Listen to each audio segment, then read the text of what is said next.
is consciousness identify the mind, and mind is claiming that I am consciousness and the body. Is that what your question is? So the mind is inert, jada.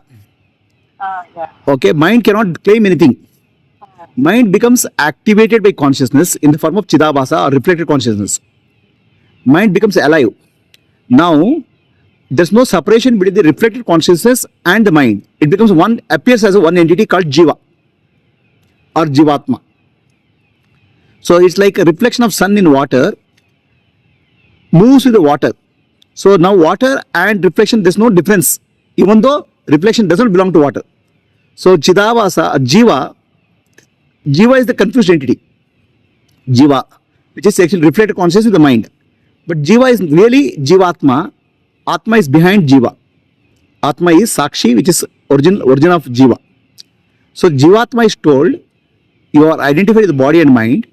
In reality, you are the consciousness, the witness of the body and mind. So there is a teaching given to Jivatma. So Jivatma, when you say Jivatma, is a conscious entity. Teaching is given to conscious entity, not to inert mind or the body. So you are not a reflection. You are the source. Yeah. You are not the reflection. You are the source of reflection. Reflection is nothing but your own reflection. So reflection plus source together is called Jivatma. So the Jivatma is the conscious entity. That conscious entity is confused. Atma cannot be confused. But Atma with the Jiva can be a conscious entity which is confused entity. When you say Jiva, reflected consciousness identified with the intellect, Buddhi, is called Jiva. It is a subtle body. The subtle, just like gross body is animated by consciousness, Chidabhasa, subtle body is identified with consciousness. The subtle body consists of intellect and Chidabhasa. The intellect plus Chidabhasa together entity is called Jiva. So after somebody dies, the gross body remains and buried or cremated. The subtle body consisting of intellect and Chidabhasa, together Jiva, moves into another body. Let us understand the Jiva very clearly. Jiva is the conscious entity. When I am talking to you, I am talking to Jiva of you. I am talking to Jiva. Jiva is a conscious entity. Okay. So now Jiva, what is Jiva?